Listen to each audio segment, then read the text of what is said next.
Take two. Hello, ladies and gentlemen, boys and girls. Welcome to episode 43 of the Druids Dozen. My name's John. I'm a bit of a DJ, also known as the Rock Druid. Do a couple of radio shows. There's the Sunday Rock Show on BCFM Radio in Bristol. There's the Rock Druid on Astro Radio as well. So I'll put links to the shows down there, over there, depending on whether you're on YouTube or Facebook. And yeah, this is basically me dragging out parts of my record collection and chatting about them for a bit. So without further ado, we'll kick off with a supergroup. Here we go. This is the first album by Wild Horses. There's the front. Yeah, it says the first album there, you see. So I won't, normally I say eponymous debut, but But anyway, yeah, there's the back.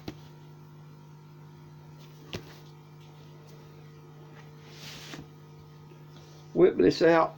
Not much on the inner sleeve. There's a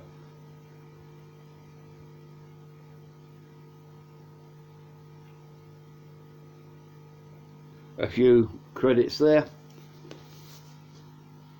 Track listing who's in the band there. Now, Wild Horses were formed by two guys,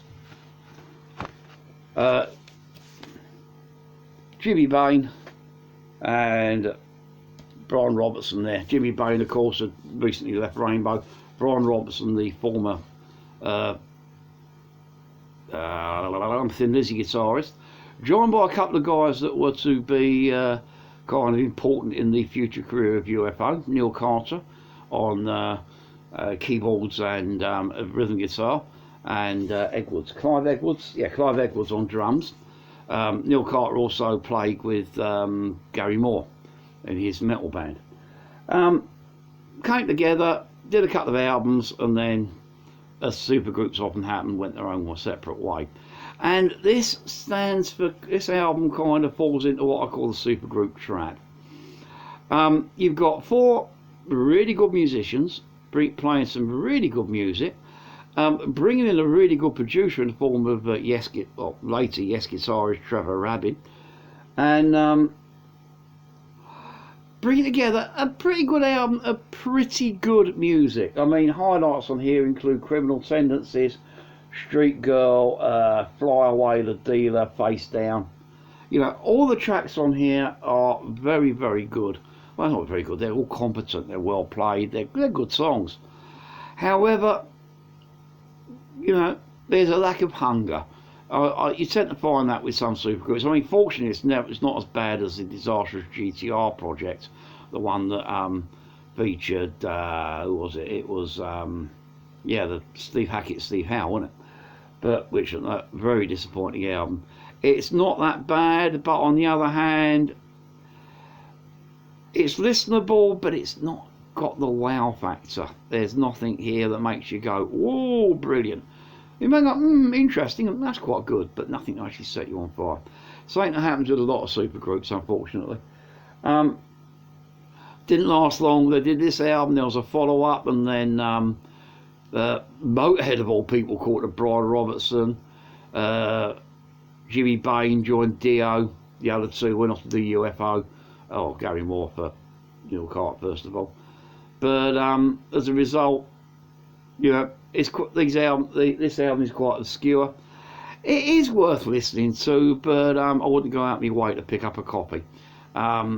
It's competent, it's great, but it's not exactly set the world on fire. Yeah, so 1981, the first album by Wild Horses. Okay, next up, Belgium alt rock. Yeah, this is a band called Babyoil. This album came out around about 2009, although I can't be definite because there's not much info on here. They've not got a date. I can't even tell you who plays on it. Yeah, this is the album called Score, and the band's called Babyoil. There's the front. There is the back. Crack this open.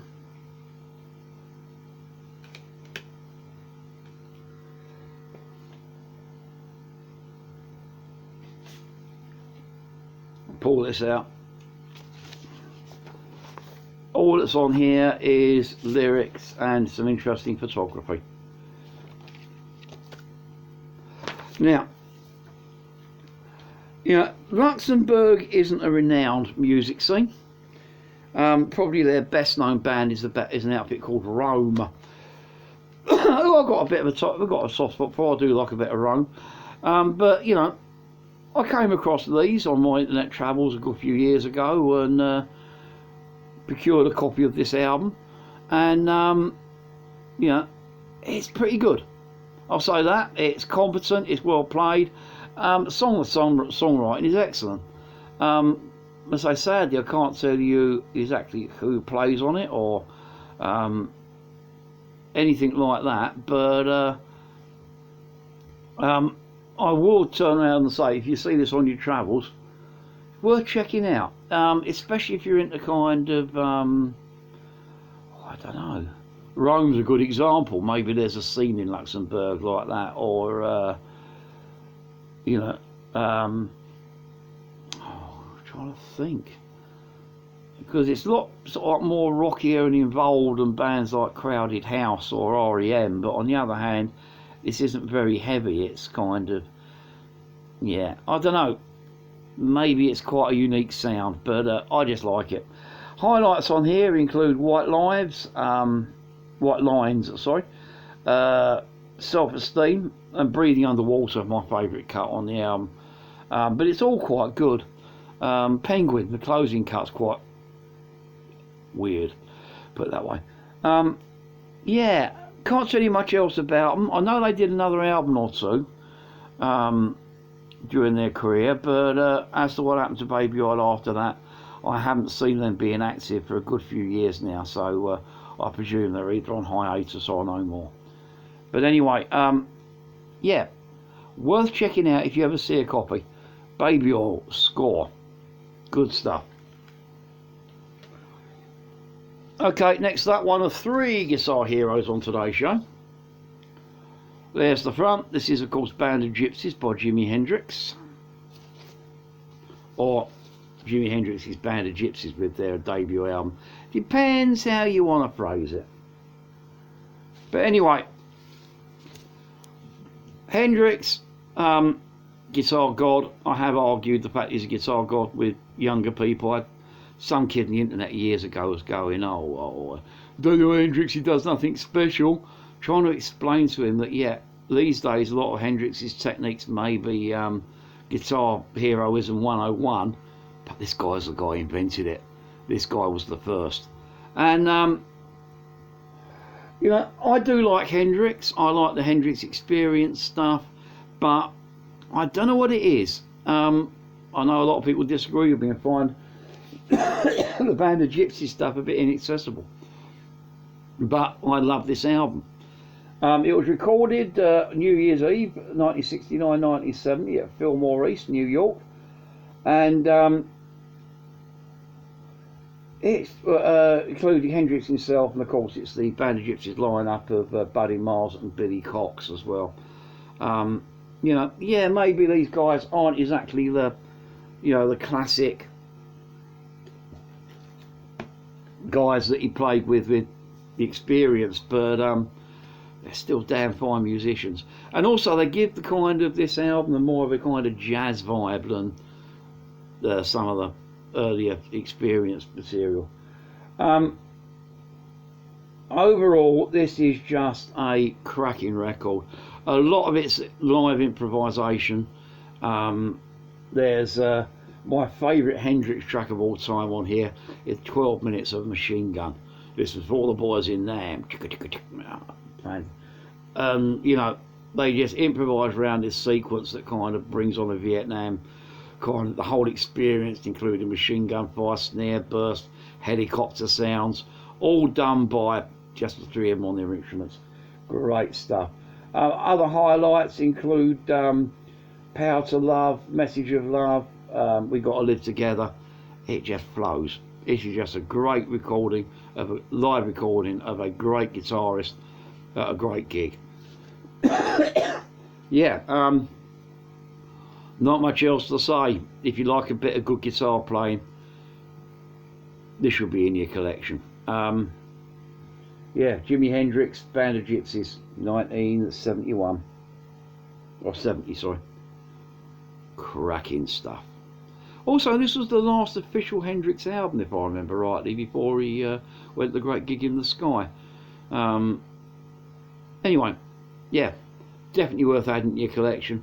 And if you want to explore some sort of Hendrix at his best, Band of Gypsies, great stuff.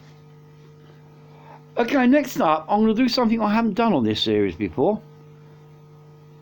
We're having a demo cassette from the early 90s. This must have been about 93. This is a band, a Bristol band. They call themselves The Mob at this point. Although when people pointed out to them there was already a punk band called The Mob, they decided to keep them call themselves The Mob, but making sure that they called them The Mob, open brackets, make or break, close brackets. Yeah, I've got their other demo over there, the stuff like that, but this is their first one. Not much to see here. There's the front.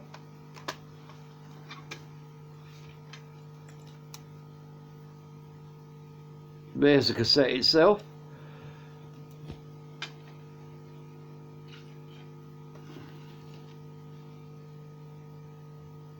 There's the inlay card, or the gatefold of the inlay. There's, yeah.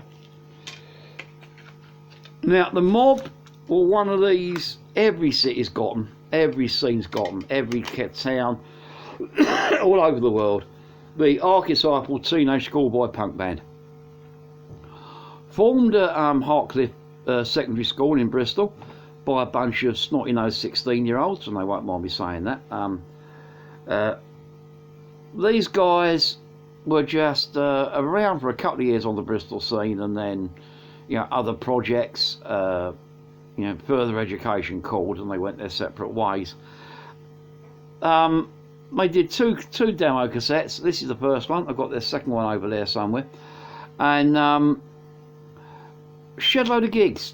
You know, you couldn't go, at one point it seemed like you couldn't go to a punk gig in Bristol without the Mob being on the bill somewhere. They were snotty in your face, but very, very fun. Very old school punk. You know, heavily influenced by the Clash, the Pistols, the Damned, etc. You know, maybe a bit of the old Punk 82. You know, the Chaos UK's thrown into the mix. Very street punk. Very, very good. Very, very fun band. Musically, they were competent, not excellent, but like I said, these kids were young. These were only, they could have only been about 17, 18 when they recorded this, if that. Only a 3-tracker. Ye Sad Old City is probably the best one, which is a ode to the kind of some of the less salubrious parts of Bristol. LED and Bad Seed. All 3 tracks are quite competent. Yeah, they're quite pleasant songs, to be honest with you, but yeah, it's just one of those kind of demo cassettes. I've got a box of these. I thought I'd drag one out for you today. I'll start dropping other ones in on future shows, because yeah, these they may be gone, but they're not forgotten. I have ripped this, managed to get this ripped, digitised, etc. And I do still give it a listen, even though my cassette deck's bust. I went round a mate's a while back with a stack of cassettes, and while we drank coffee, we ripped a load of old demos. Anyway, yeah, I don't know whether any other copies of this even exist, but yeah, the Mob, circa 1993, something like that, obscure Bristol punk. For all the punk collectors out there, and if you can track down a copy, do so. It's quite good. Okay, gonna keep it a bit punk.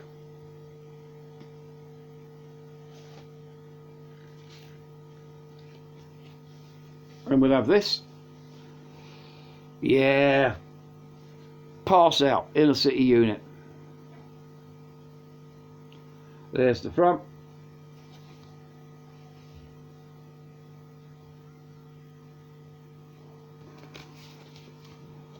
There's the back.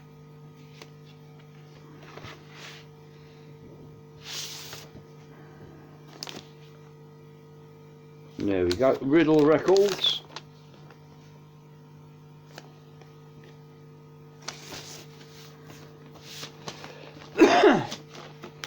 Right, now, Inner City Unit are formed by that guy there, Nick Turner, former Hawkwind saxon flute player. I need a quick slurp of liquid.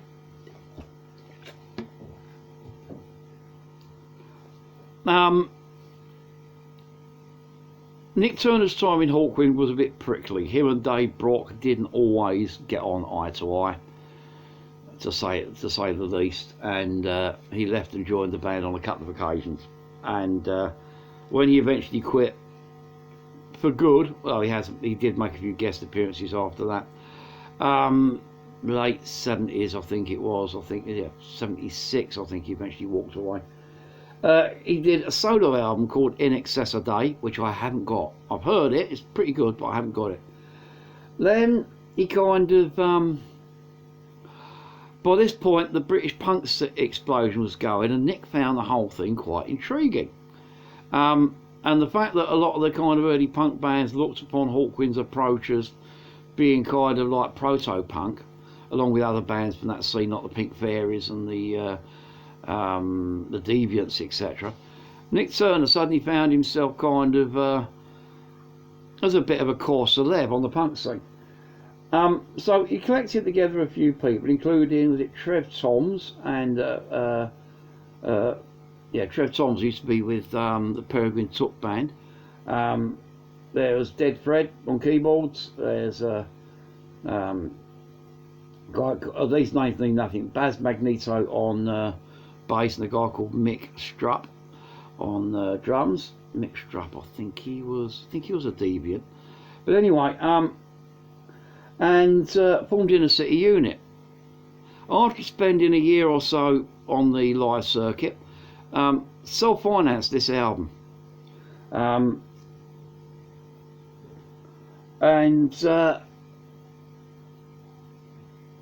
it's bloody good. I'll give it that. This is great. 1981 this came out, and was it 1980? I can't remember. It's had several pressings. I think this is an 81 pressing, but it may even be 1980. But anyway, just a cracking album. There isn't really a weak track on here. There's two kind of highly sped up, punked up versions of Hawkwind classics, Brainstorm and Master of the Universe. There's other highlights include Space Invaders, which is a little bit Devo in its approach, Watching the Grass Grow, Solitary Ashtray, Cars Eat with Autoface is probably my favourite track on here, very kind of almost like cyberpunk. Amyl Nitrate, which is just a kind of punk jazz jam, where there's kind of, it's one of these ones you listen to and familiar TV themes drift in and out your ears as they kind of just improvise and make a noise. Yeah, overall, just a great album. It's had several reissues, both vinyl and CD and digital over the years, and of course Inner City Unit are still going, of course, though obviously Nick Turner is getting on a bit these days. So you know, I saw them back in the day in the 80s when they were brilliant, and I saw them a couple of years ago, and although musically Nick Turner, his age is showing, yeah, the guy's attitude is still there, and he still does a damn fine performance. So, you know, I still would recommend it. You see him, pick up this album, pick up any Inner City Unit album you can find. They're not easy to come across these days, but worth your effort if you make it. Yeah, Inner City Unit, Pass Out, 1980-81, round about then. Great album. First debut album from a great band. Okay, prog rock time. I'll wave this one in front of you. This is Garlands by Band of Rain. There's the front. There's the back.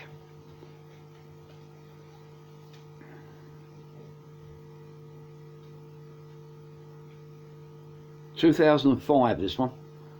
There's the disc.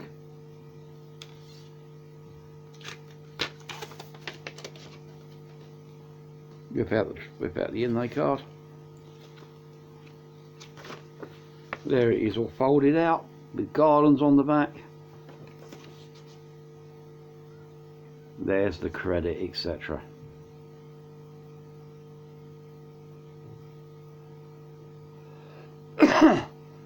Right, now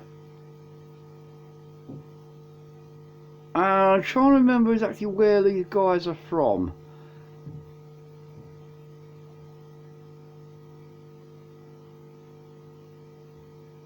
Recorded at Ceredigion Studios over in South Wales, but I think these guys are actually from the Midlands. I want to say somewhere like Worcester, but I may be wrong with that, but I know they're from the Midlands somewhere. Just a great prog rock band. Got a few albums by these. They broke up about 2012, 2013, although a couple of years ago they did reform. Now back doing like back on the circuit, and there's another couple of albums come out since the reformation which I've yet to hear. But you know, overall, just a pretty good record, pretty good album. They kind of got that kind of I don't know, they kind of remind me a bit of Palace, maybe a bit of It Bites, the kind of stuff, hints of maybe kind of some of Asia's proggier material. Just the excellent musicianship, is well played, it's just great. My favourite cut on here is a cut called The Flying Sorcerers, but overall it's all pretty good. Moon on the Mountain, The Garlands, Clouds, Voyager, Test Pilot, all moonlit through the trees, Magnetic South. Just overall, just one of those kind of bands that kind of, you know, not many people have heard of, and then when you do hear of them, you wonder where the hell they've been all their life and why they ain't huge. But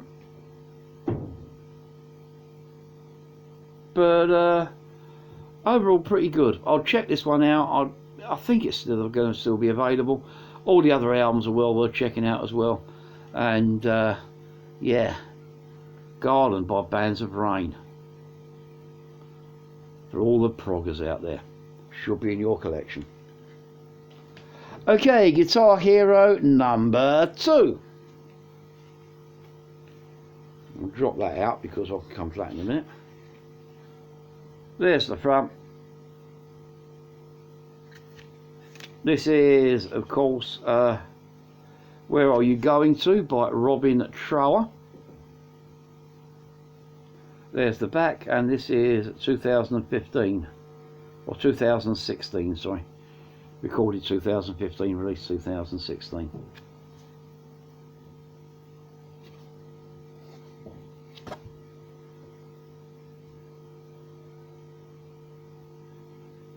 There's the behind the disc. There is the disc.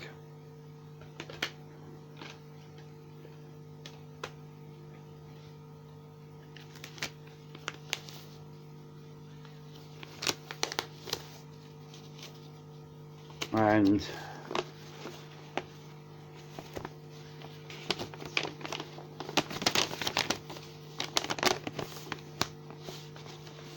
here's a kind of press release that he talks about his album. This album, yeah, 2016, V12 Records, and there's lots of stuff about the album here, loads of detailed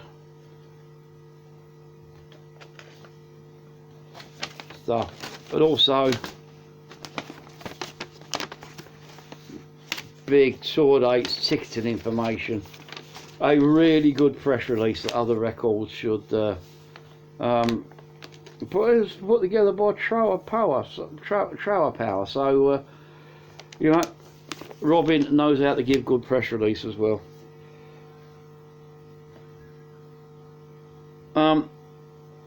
Robin Trower, great British guitarist. Now I can't remember who he was with. What parochial Hiram was it? Can't remember. Some classic band back in the 60s. Been solo for a long time. Probably his best known solo stuff's probably the Bridge of Sighs album, which is absolutely awesome to listen to. But you know, the guy's still going strong, still bringing out some great records. This is a great record.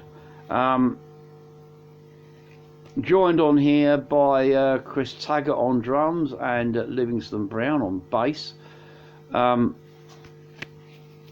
know, classic power trio. Kind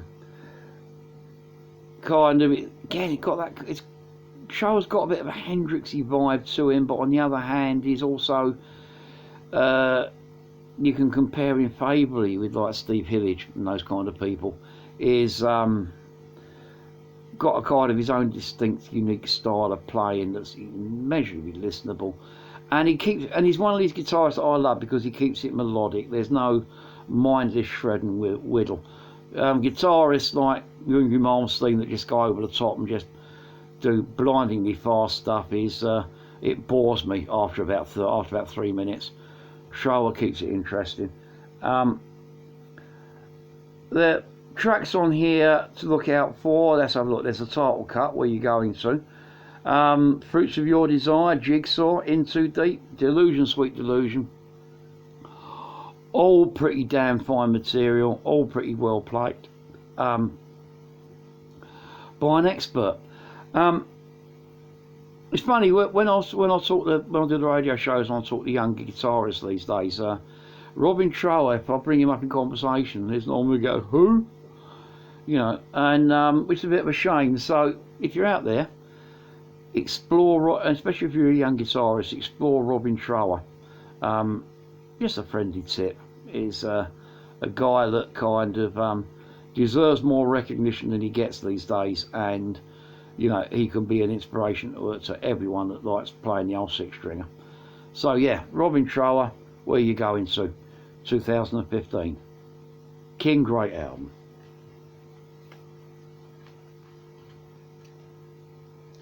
Okay, and Guitar Hero number 3. Back-to-back Guitar Heroes. Yeah, this is Buck Dharma. Flat out. Now, Buck Dharma is the stage name for Donald Buck Dharma Rosa. Sorry. Yeah. Best known for his work with Blue Oyster Cult. The Blue Oyster Cult guitarist, along with Eric Bloom, one of the only two ever presents in the Oyster Cult lineup. And another damn fine guitarist. Another one that I think is a little bit overlooked when people are mentioning great guitarists. This, as far as I'm aware, is his only solo album. I did hear talk on the Oyster Cult forums of a second solo album, either having been recorded or never released, or planned in the planning stage at some point. I don't know. But anyway, this album came out in 1982. And is it's a Buck Dharma Donald Rozier solo record. There's the front.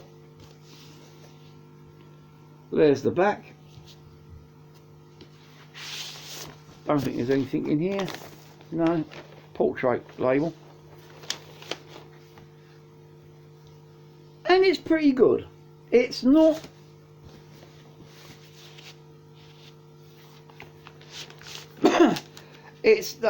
I'll be honest and say I don't find this album mind-blowing.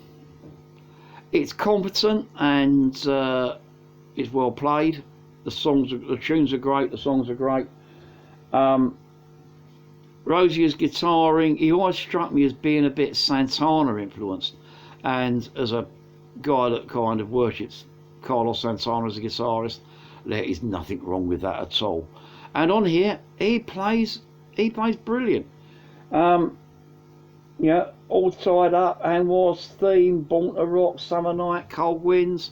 Um, his guitar playing's great, his vocals are great. However, he's done stuff with Blue Oyster Cult that's better. I mean, there's a cut called Buck's Boogie, which isn't on any Blue Oyster Cult studio albums, but turns up on nearly all their live albums, which is basically him just kind of showing what he can do with the guitar. And, you know, when you see him do things like that, and you listen to this album that's a little bit suffers from that kind of early MTV 80s production kind of stuff. Don't get me wrong, it hit lots of bands back then, even Oyster Cult to a certain extent, but it just kind of fails to ignite. Yeah, I don't know whether this is still available. Oyster Cult fans may want to check it out, although, you know, don't beat yourself up if you don't, because like I said, it's good and it's worth a listen, but it's not gonna set your minds on fire. And if you're a massive, like I was when I first got my hands on this copy, a massive Blue Oyster Cult fan, you might even find it a little bit disappointing. But anyway, for what it is, it's okay, and it's got a nice car on the front. Yeah, yeah, back to Dharma, or Donald Rosier as he's better known, Flat Out, his solo album, 1982. Let's have a quick liquid slurp. Oh, happy Easter, everybody, by the way. And for all you Christians out there, he is risen. What my Christian family used to greet each other with every Easter Sunday morning. Anyway, I'm not religious, so we'll press straight on. Let's have a bit more alternative indie rock now.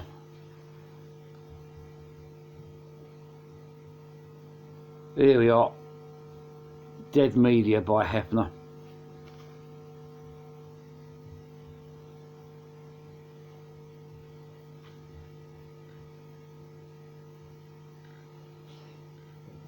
...2005, I think. I think this one is 2006, maybe even 2003. Anyway, there's the front. There's the back.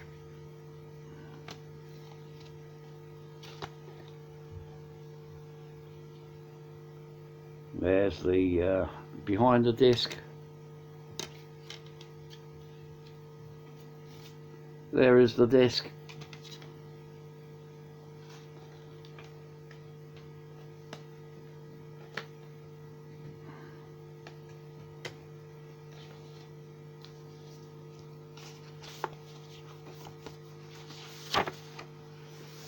And it's one of those ones that's got a massive great pull out card there.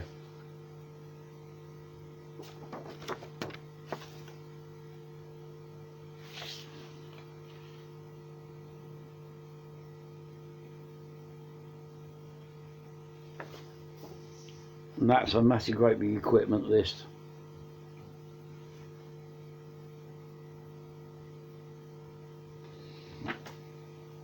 Now Hefner, they're a band out of, I do believe they're out of Brighton in the UK. Starting out as a kind of post-punk project in the late 1990s.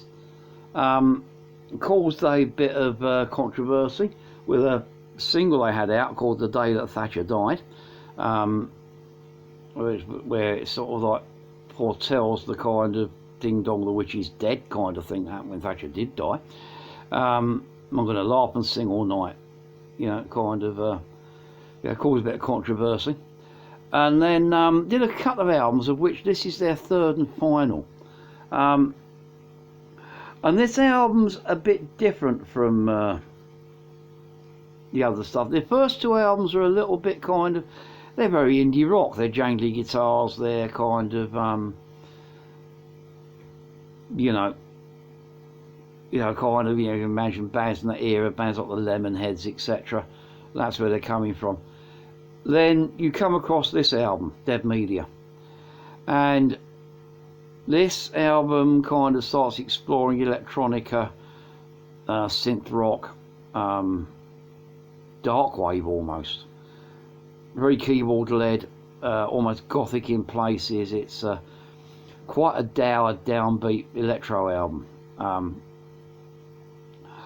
But as an experiment, it works. I mean, there's one track on here which I absolutely love, a song called Alan Bean. Now, Alan Bean was a bloke that Apollo astronaut, Apollo 12, I think he was. He was the fourth man on the moon. That's right. That would have been Apollo 12. And basically, when he returned to Earth and retired from NASA, he became an artist. He was a bit of a painter as a hobby, but became a professional artist. He used to paint moonscapes, and he had nicked some moon dust from NASA. Only a few grams, but he would sprinkle a tiny bit of moon dust into the painting, and he managed to get permission to have one of his moon boots that he walked on the moon with. And he, instead of rather signing it Alan Bean, while the paint was still wet, he would stamp this moon boot in so that you had moon dust in the painting, and a print of a boot that walked on the moon across the front, actually embedded in the paint. And as an artist, the guy was really good as well. I've got a couple of prints of his stuff around somewhere. Very, very fine artist. Check him out. But anyway, Hefner's tribute to Alan Bean is a highlight of this album. The album overall is pretty good. When the Angels play their drum machines, quite a quirky little track. Half a Life, Treacle, The Nights Are Long, Home, Waking Up to You, all fine songs. You know, you have to really be into kind of your sort of electro rock, you know, people like Peter Shilling, etc., to probably really appreciate it. But you know, I quite like Peter Shilling and all that kind of stuff, so I quite appreciate it. I do know there's one of my bandmates hates this album with a vengeance. If I'm in the van, go to a gig and I decide to put this album on. Oh no, and all that. Yeah. But anyway, we have our alls where, you know, we take it in turns on long journeys, so he has to suffer it from time to time. I suffer his Fairport Convention, so yeah, it's only fair. Anyway, yeah, I picked this album up in a charity shop a couple of years ago for literally 50p. Just keep an eye out for it. If you can find it going cheap, grab it. It's an interesting and quirky listen. Yeah, Hefner, Dead Media, around about 2005. Good stuff. Okay, metal time. And we'll have this. King Diamond, Lem. And this is 1988.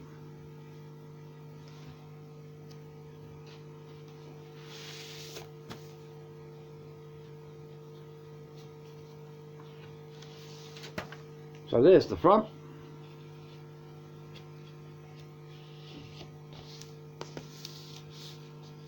There's the back.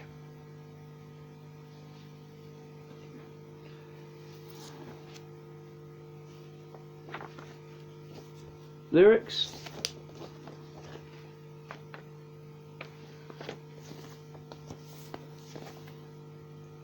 There's a little kind of sleeve notes there. It basically tells the story of the album. I'll come to that later. Roadrunner Records, and the weight of this vinyl. This is a substantial slab of plastic. Yeah, good quality pressing. And the interesting thing is, I can slide him back in there for a second. This album came with this. The story so far, basically it's a booklet of King Diamond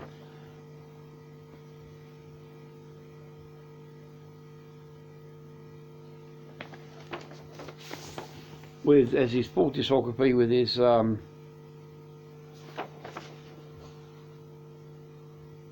discography there, and basically it goes through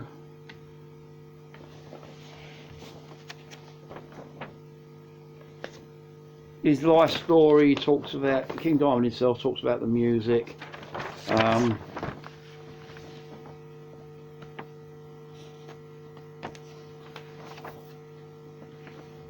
Talks about the various albums, his influences, how he was in a covers band singing Deep Purple numbers, and then discovered kind of, you know, they got their big break, etc.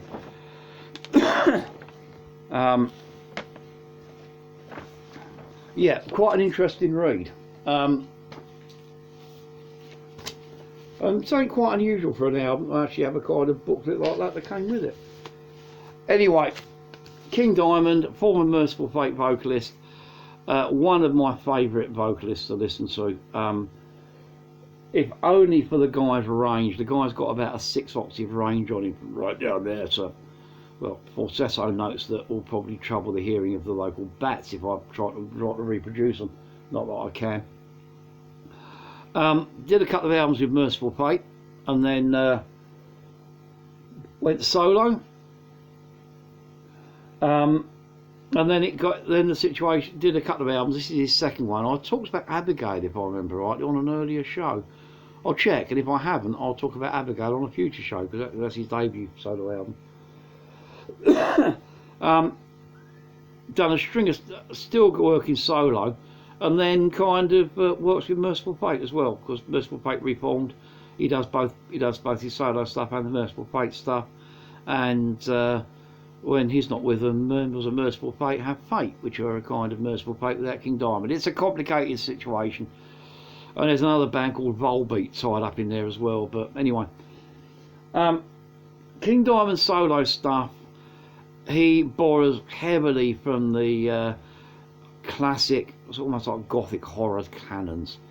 You know, if you've read stories by people like M.R. James, you know, Edgar Allan Poe, etc., he writes these short stories, normally involving a character called King, which is kind of almost like a young version of him, schoolboy version of himself, and his sister Missy, and their misadventures in Voodoo Land or Woo Woo Land or whatever. I don't mean that patronisingly, but you know, they always seem to go. I mean, on this particular album, they go to Grandma's house that kind of makes tea out of human blood, and then the kind of undead ones come, and the invisible guests, and Grandma bleeds kind of their mother to death and feeds their blood to the kids, and they kind of, the ghosts jump out of the walls and dance for them, and it's warped, it's twisted, it's slightly unsettling, but there again, shouldn't all good horror stories be? And you know, King Diamond himself sings all the characters using his range and great vocal gymnastics to kind of interpret the characters. The rest of the band, especially the twin guitarists of Pete Black and Andy Rock, just superb, shred, thrash, bludgeon merchants.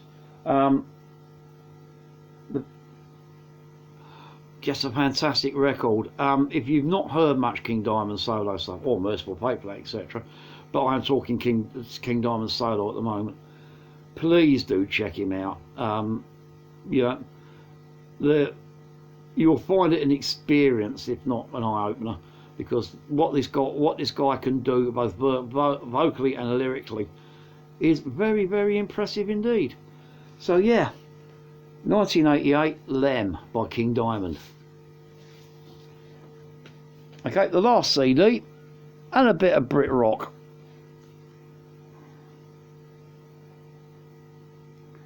This is Young Guns by Little Angels. Their second or third album? I can't remember. Anyway, there's the front.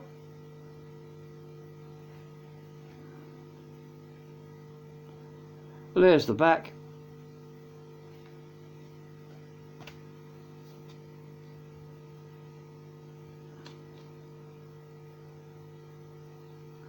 There's the disc.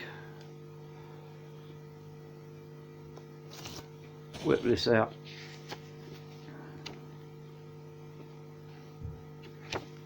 There's the Little Angels themselves.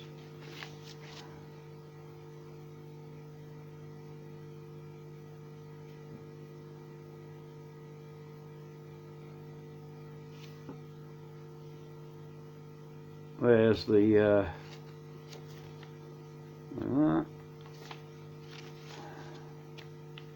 yeah, not a vast amount on the inlay card, no lyrics or anything. But now, Little Angels, band out of Yorkshire.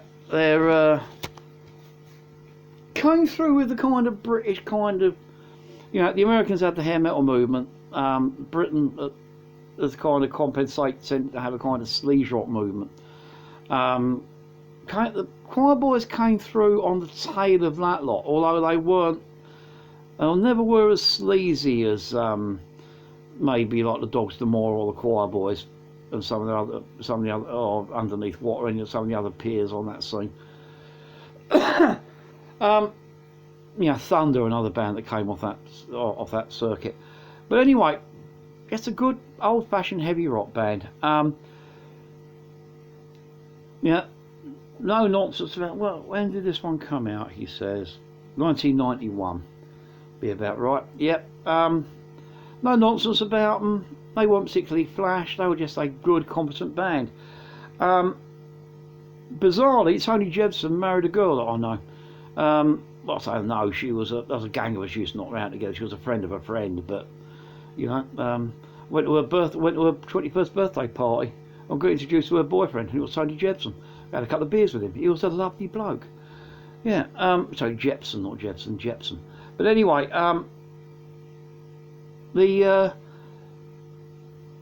yeah, good old school hard rock album. Little bit hair metal maybe, but not offensively so. Tracks on it to look out for include Backdoor Man, my favourite cut on here, which was one of the singles off this album, Products of the Working Class, an absolute storming anthem.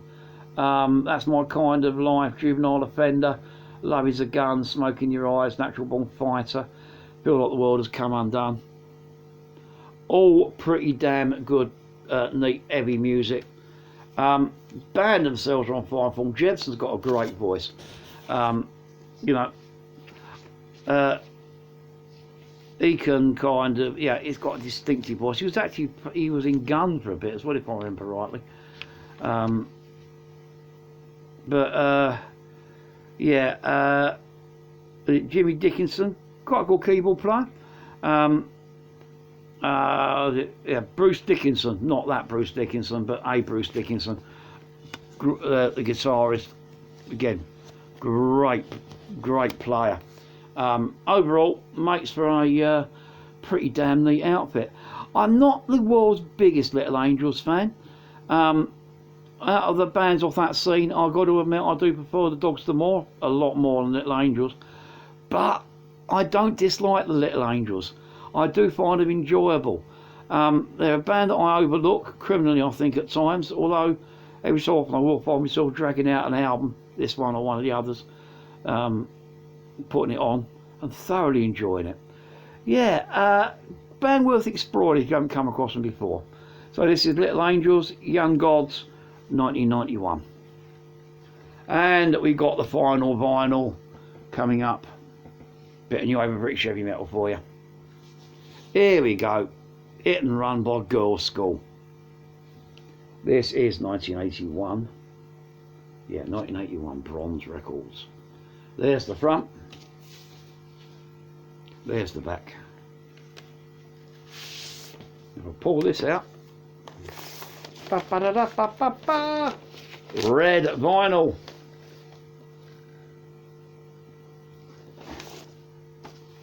Good stuff indeed. Original red vinyl, not some of that record store day cheap nasty pressings that they tend to throw out. It annoys me, that does. You know, modern vinyl releases aren't really my bag, but classic vinyl releases are. Yeah, Girlschool, second album, and one of the greats. Girlschool first album, Demolition, came out 79, 1980. Saw the band finding their feet. Yeah, excessive touring with Motorhead and various other people. Saw them by this point really coming together. And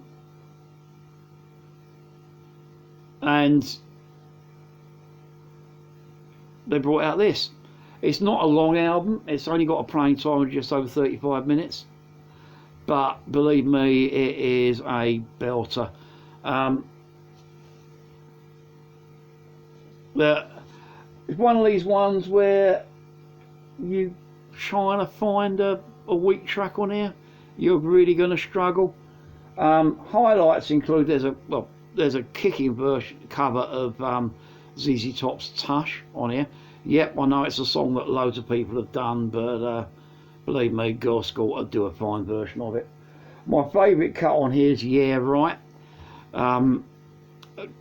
Fantastic anthem about teenage rebellion. You go and tidy your room. Yeah, right. Don't hang around with boys. Yeah, right.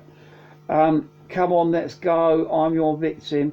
Following the crowd. Future Flash. The title cut. Back to the start. Yeah, the album's called Hit and Run, and this album, that's exactly what this album does. It just drives a great big lump of metal at you, knocks you flying, and then just disappears into the darkness, making you want to go and be hit and run again. Yeah, so there's the front. I'll show you the back as well. There's the back. Absolutely storming record. Won't say it's my favourite Girlschool album, depending on what day you catch me on, but at the moment, the one that I tend to go back to is Screaming Blue Murder, the one after this, but still just a great album. Got the classic Girlschool lineup: Kim McCall, Cliff Kelly Johnson, Enid Williams, Denise Dupont. Yeah, mind-blowing stuff. So, Girlschool Hit and Run 1981. A must-have for all decent metalheads and hard rockers and just people that like good fun music. So, that's it for this week. Hope you enjoyed. Don't forget, if you want to check out my radio shows, the links are down there and over there, depending on what platform you're listening on. And, you know, you want to give me feedback, kind of, have you heard any of these albums? Do you agree with me or disagree with me on them? What did ever happen to Buck Dharma's solo career? All these questions and more we can discuss in the comments. So, until next week, peeps, I'll be back with more. I'm out of here. Yeah, oh yeah, don't forget to like and subscribe, etc. It helps spread the algorithm, so that, you know, the more people that like and subscribe, it kind of makes up more people see the videos in their feeds. So please, thank you. Anyway, until then, peeps, I'm out of here. Bye.